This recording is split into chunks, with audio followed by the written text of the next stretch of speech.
Okay, welcome back. Now our next mission is, so in this interactive table, now whenever someone comes and clicks on this drawer, we want this drawer to come out. We want to add an animation.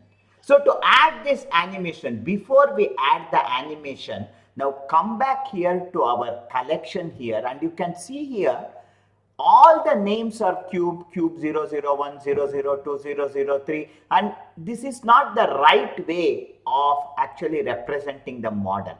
So it is always best to use the right nomenclature. So for this, let us select this cube, which is this cube. If I, so this is actually, I will click here, double click it, and I am going to name this as, I will give it the name as table main. So this is table main because this is the main body. Then you have one more cube here. What does this cube represent? The stand at the bottom. See here. This is represented by this cube 001. So I will just double click it and name this as support. I will just give it the name as support bush. So I will name it as support bush. 1 second. Okay, support bush. And next, what is cube 002? If I see this, this is the steel stand. So I will double click it and I am going to say, call it as metal stand. I will give it the name as metal stand.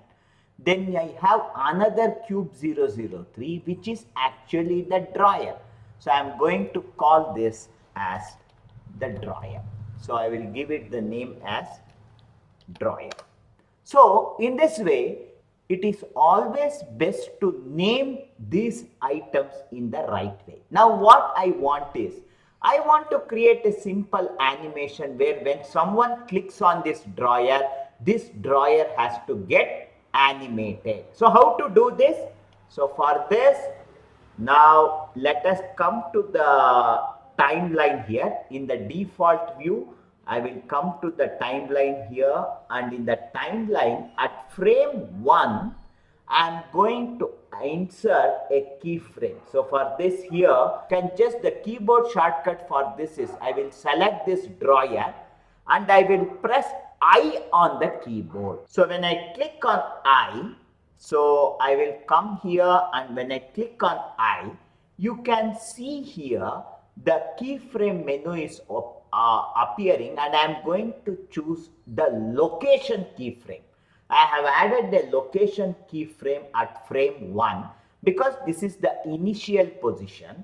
Then I will move to frame number 30 here. I will type 30 and move to frame 30, and then I will select the move tool, and using the move tool I am going to move this drawer out like this. It will come out like this. So if you come to the transform window over here, is x and z value will be the same, only along the y I move it approximately by minus 0.4 units. Okay, so this will come out like this. So setting this, I am now going to add another keyframe. I will come on this location here, and if I press I, see the keyframe is added. You can see the two keyframes added. Now if I rewind this and if I play this, you can see the drawer coming out. Okay, so this is coming out. Now I will go to file, choose save, and if I click on the sneak peek to see this, now you can see this drawer is continuously coming out. It is looped. However, we doesn't want this drawer to come out as soon as this scene starts. We want this to come out only when the user clicks on this.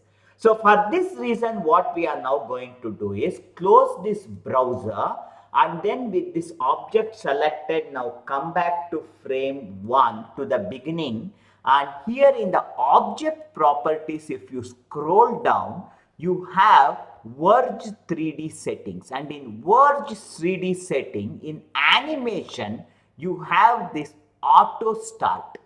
Switch off this auto start. If I switch off this auto start, go to file, choose save, and now if I just test this, now if I click on sneak peek, now you can see the animation is not working. I want this animation to work only when I click on this, and this part we are going to work on this later.